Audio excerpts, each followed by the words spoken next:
আইনশৃঙ্খলা পরিস্থিতি স্বাভাবিক রাখতে দেশের সব নাগরিককে দায়িত্বশীল হওয়ার আহ্বান প্রধান উপদেষ্টার। আওয়ামী লীগ নিষিদ্ধে শিগগিরই পদক্ষেপ উপদেষ্টা আসিফ মাহমুদ। বিপ্লবের ঘোষণাপত্র দেওয়ার দাবি ফরহাদ মজহারের।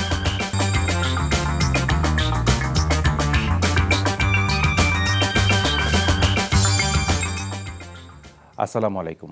নজরুল ইসলাম বাবু স্বাগত জানাচ্ছি এনটিভির সকালের খবরে। ক্রাউন সিমেন্ট শিরোনাম দেখছিলেন, এবার পুরো খবর। দেশের সার্বিক আইনশৃঙ্খলা পরিস্থিতি স্বাভাবিক রাখতে অবিলম্বে সব নাগরিককে নিজ নিজ অবস্থান থেকে দায়িত্বশীল হওয়ার আহ্বান জানিয়েছেন প্রধান উপদেষ্টা প্রফেসর মোহাম্মদ ইউনূস। শেখ হাসিনার পরিবারের সম্পত্তি ধ্বংস থেকে বিরত থাকা এবং ফ্যাসিবাদী আওয়ামী লীগের রাজনীতির সঙ্গে যুক্ত ব্যক্তি কিংবা অন্য কোনো অজুহাতে দেশের কোনো নাগরিকের উপর আক্রমণ না করার আহ্বান জানান তিনি।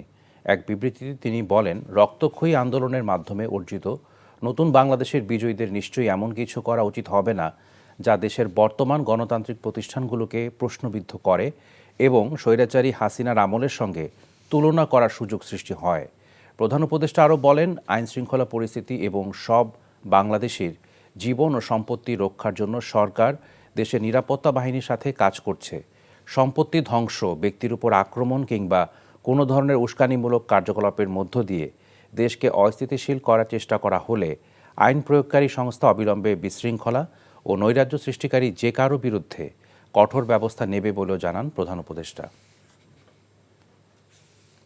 রাজনৈতিক দল হিসেবে আওয়ামী লীগকে নিষিদ্ধ করার ব্যাপারে বর্তমান সরকার শিগগিরই পদক্ষেপ নেবে বলে জানিয়েছেন স্থানীয় সরকার, পল্লী উন্নয়ন ও সমবায় উপদেষ্টা আসিফ মাহমুদ সজীব ভুইয়া।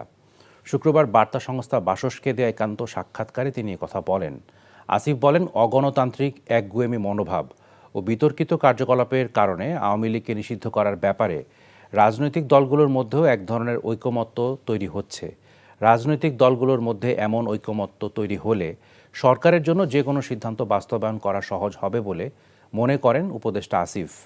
বিচারিক প্রক্রিয়া ছাড়াও 4টি আইন রয়েছে যেখানে সরকার নির্বাহী আদেশে যে কোনো দলের বিরুদ্ধে ব্যবস্থা নিতে পারে উল্লেখ করে আসিফ মাহমুদ আরও বলেন, এটার আইনি কাঠামো কী হবে এ বিষয়ে সরকার এখনও সিদ্ধান্ত নেয়নি। দেরিতে হলেও জুলাই বিপ্লবের ঘোষণাপত্র দিতে হবে উল্লেখ করে কবি ও রাজনৈতিক বিশ্লেষক ফরহাদ মজহার বলেছেন, ডক্টর মোহাম্মদ ইউনূসের এই ঘোষণাপত্র বন্ধ করার কোনো অধিকার নেই। আর জাতীয় নাগরিক কমিটির মুখ্য সংগঠক সার্জিস আলম বলেছেন, অন্যান্য রাজনৈতিক দলের সাথে থাকবে তাদের নতুন দলের পার্থক্য, থাকবে চূড়ান্ত জবাবদিহিতা। বিস্তারিত ইফতেখার রেজার রিপোর্টে। রাজধানীর ডিপ্লোমা ইঞ্জিনিয়ার্স ইনস্টিটিউশনে জাতীয় নাগরিক কমিটির ঢাকা মহানগর দক্ষিণের থানা প্রতিনিধি সম্মেলনের আয়োজন করে জাতীয় নাগরিক কমিটির কেন্দ্রীয় নেতৃবৃন্দ। জনগণের বিপক্ষে গিয়ে অনেকে কাজ করার চেষ্টা করছে। সভায় ফরহাদ মজহার দেরিতে হলেও জুলাই বিপ্লবের ঘোষণাপত্র দেওয়ার দাবি জানিয়ে কথা বলেন 72-এর সংবিধান প্রসঙ্গে। 72 সালের সংবিধান বাতিল করতে হবে। কেন বাতিল করতে হবে? কারণ 72 সালের সংবিধান মুক্তিযুদ্ধের বিরোধী। কারণ 72 সালে আমরা ঘোষণা দিয়েছি আমরা সাম্য, মানবিক মর্যাদা, সামাজিক ন্যায় বিচারের ভিত্তিতে একটি গণতান্ত্রিক রাষ্ট্র কায়েম করব। 10 এপ্রিলে এটাই ছিল জনগণের ঘোষণা। জনগণ যদি চায় অবশ্যই জনগণ ঘোষণা দিতে পারে এবং এই রাষ্ট্রের বা ডক্টর ইউনূসের কোনো অধিকার নাই ঘোষণাকে বন্ধ করার। সেই ঘোষণা দেওয়ার কথা ছিল জনগণের সামনে। আপনাদের বলা উচিত ছিল আমরা এই বিপ্লব আমরা নেতৃত্ব দিয়েছি এবং এই বিপ্লবের মধ্যে দিয়ে শেখ হাসিনা সরকারকে উৎখাত করেছি এবং শেখ হাসিনাকে দিল্লিতে পালাতে বাধ্য করেছি। আজকে থেকে আমরা ক্ষমতা গ্রহণ করলাম জনগণের নামে। আপনারা সেটা করেননি, না করে বাংলাদেশকে আরো বহু বছর পিছিয়ে দিয়েছেন। আগামী দিনে এই ভুল করবেন না প্লিজ। আর সার্জিস আলম বলেন, নতুন রাজনৈতিক দলে কোনো পরিবারের কাছে ক্ষমতাবন্দী থাকবে না। জনগণের চাওয়াই হবে ভবিষ্যৎ বাংলাদেশের ইশতেহার। জাতীয় নাগরিক কমিটি বলি কোনো প্ল্যাটফর্মই কোনো ব্যক্তিকেন্দ্রিক প্ল্যাটফর্ম না। আমরা আমাদের জায়গা থেকে মনে করি যে বাংলাদেশের যে মানুষ, তরুণ প্রজন্ম, তারা তাদের জায়গায় এই পরিবারতন্ত্র এবং ব্যক্তিকেন্দ্রিক যে রাজনীতি এটার উপরে বিরক্ত। এবং আমরা আমাদের জায়গা থেকে তরুণ প্রজন্ম এটা চাই না। আমরা আমাদের জায়গা থেকে মনে করি যারা যেই জায়গাটার যোগ্য তাদের ওই যোগ্যতার ভিত্তিতে যারা যে জায়গাটা ডিজার্ভ করে তাদেরকে সেই জায়গাটাতে নিতে আমাদের হেল্প করতে হবে। তবে সরকারের কোনো উপদেষ্টা নতুন রাজনৈতিক দলে যোগ দিবেন কিনা তা এখনো নিশ্চিত করা যায়নি বলে জানান নাগরিক কমিটির নেতারা। সেই ব্যাপারে সরকারকে নীতিগত সিদ্ধান্ত নেওয়ার ব্যাপারে ইফতেখার রেজা, এনটিভি নিউজ, ঢাকা। ধানমন্ডি ৩২ ও প্রায় সারা দেশব্যাপী গত 2 দিন সংঘটিত অস্বাভাবিক ভাঙচুর ও সহিংসতায় গভীর উদ্বেগ ও তা প্রতিরোধে সরকারের বিবৃতি নির্ভর নির্লিপ্ততায় ক্ষোভ প্রকাশ করেছে ট্রান্সপারেন্সি ইন্টারন্যাশনাল বাংলাদেশ টিআইবি। উদ্ভূত পরিস্থিতিকে গণতান্ত্রিক উত্তরণ, সুশাসন ও রাষ্ট্রীয় স্থিতিশীলতার জন্য ঝুঁকিপূর্ণ উল্লেখ করে এমন পরিস্থিতি নিয়ন্ত্রণ ও প্রতিরোধে শুধু বিবৃতি দিয়ে নয়, সরকারের কার্যকর ভূমিকা অপরিহার্য বলেও মনে করে সংগঠনটি। ধ্বংসাত্মক তৎপরতার পথ পরিহার করে আইনের শাসনের প্রতি শ্রদ্ধাশীল হওয়ার জন্য সবার প্রতি আহ্বান জানিয়ে টিআইবির নির্বাহী পরিচালক ডক্টর ইফতেখারুজ্জামান এক বিবৃতিতে বলেন, এটি জুলাই অভ্যুত্থান পরবর্তী, এটি স্থিতিশীল বাংলাদেশ সম্পর্কে দেশ বিদেশে ইতিবাচক কোনো বার্তা দিবে না।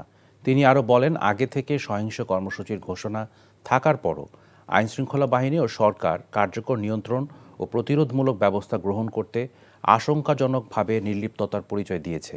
পরবর্তীতে ঘটনাটি অনাকাঙ্ক্ষিত ও অনভিপ্রেত এমন বিবৃতি দিয়ে দায় এড়ানোর চেষ্টাও লক্ষণীয়। তাই শুধু দায়সারা বিবৃতি দিয়ে নয়, যে কোনো পরিস্থিতি আইনসিদ্ধভাবে মোকাবেলায় সরকারের দৃশ্যমান ও কার্যকর পদক্ষেপ নিতে হবে বলে মনে করে টিআইবি।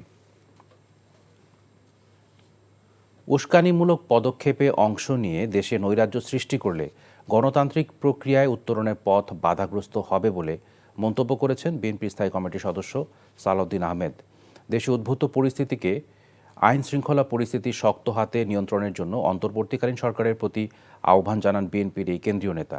শুক্রবার বিকেলে কক্সবাজার বিমানবন্দরে সাংবাদিকদের কাছে সংক্ষিপ্ত ব্রিফিংয়ে তিনি এসব কথা বলেন। দেশের আইন শৃঙ্খলা যাতে অবনতি না হয় এবং এ নিয়ে পরাজিত ফ্যাসিস্ট শক্তি দেশ বিদেশে বসে কোনো রকমের ষড়যন্ত্র করার সুযোগ না পায়, সেই দিকে লক্ষ্য রাখার আহ্বানও জানান তিনি।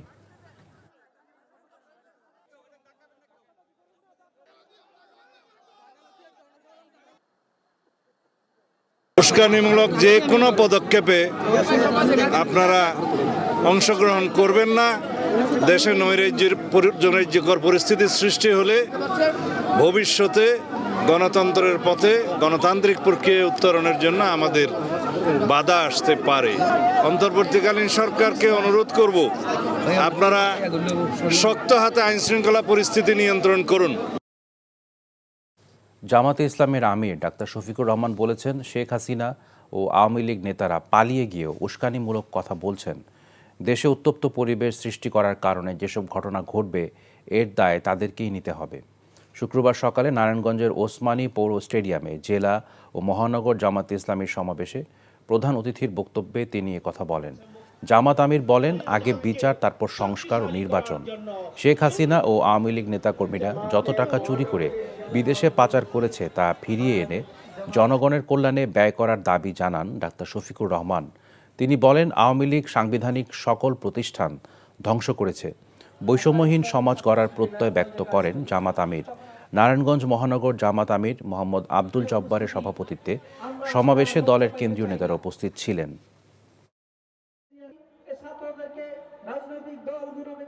হাজার হাজার মানুষ যারা খুন হলো, গুম হলো, যারা রক্তাক্ত হয়ে পঙ্গু হয়ে এখন হাসপাতালের বেডে কাতরাচ্ছে, সেই সময় আপনারা আবার উস্কানি দেন, এইটা কি বাংলাদেশের মুক্তিপাগল মানুষ সহ্য করবে?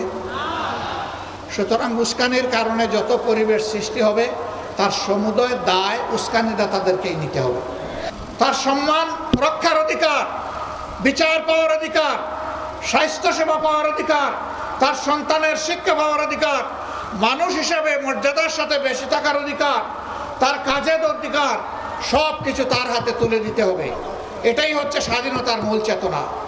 এই সমাজটা হবে বৈষম্যহীন।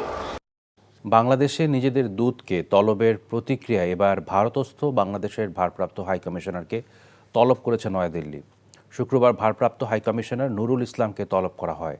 তলব সংক্রান্ত এক বিবৃতিতে ভারতের পররাষ্ট্র মন্ত্রণালয় জানায়, বাংলাদেশের অভ্যন্তরীণ শাসন সংক্রান্ত বিষয়ে ভারতকে নেতিবাচকভাবে উপস্থাপন করা হচ্ছে। 5ই ফেব্রুয়ারি শেখ হাসিনার অডিও ভাষণ নিয়ে দিল্লি বলছে, হাসিনা ভাষণ দিয়েছেন নিজস্ব ব্যবস্থাপনায়। তার মন্তব্য ব্যক্তিগত অবস্থান থেকে দেয়া। ভারত সরকারের অবস্থানের সঙ্গে এটিকে মিলিয়ে দেখার সুযোগ নেই। এর সাথে ঢাকা দিল্লির দ্বিপক্ষীয় ইস্যুর সম্পর্ক নেই।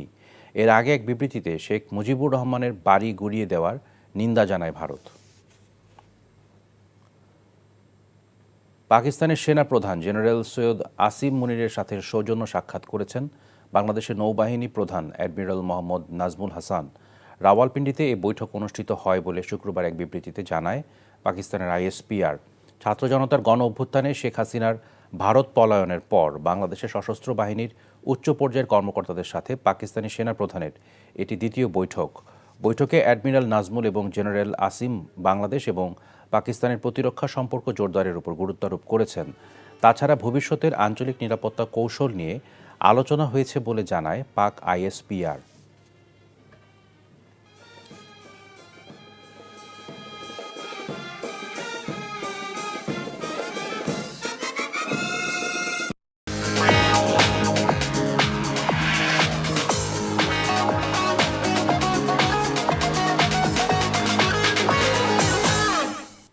নগদ নিবেদিত অর্থনীতির খবর। নিত্যপণ্যের বাজারে চালের দামের অস্থিরতা, ভোজ্য তেলের সংকট যেন কাটছেই না। সপ্তাহের ব্যবধানে আমদানিকৃত চালের দাম কেজিতে 1 টাকা কমলেও দেশি চাল বাড়তি দামে বিক্রি হচ্ছে। অন্যদিকে সরবরাহ কম থাকায় বাজারে বোতলজাত সয়াবিন তেলের ঘাটতিও দেখা দিয়েছে।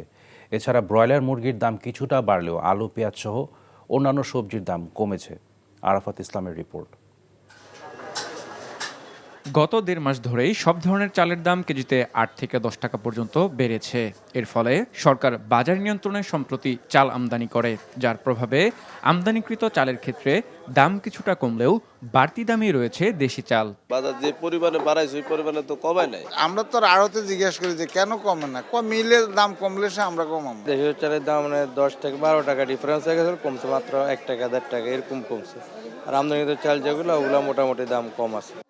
দাম না কমায় চাল কিনতে বাড়তি টাকা গুনতে হচ্ছে ক্রেতাদের। চাল প্রতি মাসেই 100 করে বাড়তেছে, যেটাই নেই বলে যে ওইটা কমছে এটা বাড়ছে, কিন্তু ওরকম না, সবই বাড়তেছে। চালের দামটা মনে হয় কমিয়ে আনলে আমাদের জন্য সবার জন্য উপকার হয়। সিন্ডিকেটটা যদি না ভাঙে তাহলে আমরা আমাদের মতো গরিব মানুষের জন্য অনেক কষ্টকর হয়ে দাঁড়ায়। অন্যদিকে বেশ কয়েকদিন ধরেই বাজারে সরবরাহ কম থাকায় বোতলজাত সয়াবিন তেলের সংকট বিরাজ করছে। শর্ত সাপেক্ষে তেল বিক্রি করতে গিয়ে বিপাকে পড়ছেন বিক্রেতারাও। আমরা শুনতেছি তেলের দাম বাড়বে, কিন্তু কতটুকু বাড়বে বা কবে বাড়বে বা মার্কেটে কবে দিবে সেটাও আমরা এখনো জানতেছি না। আর আপনার হাফ এক মার্কেট আউট। এক কার্টনের সাথে তাও আবার 6 কেজি করে প্যাকেট পোলার চাল, ওটা কাস্টমারকে বললে কাস্টমারের সাথে আমাদের সাথে বিভ্রান্ত হয় যে আমি নিব তেল, আমি পোলার চাল কেন নিব।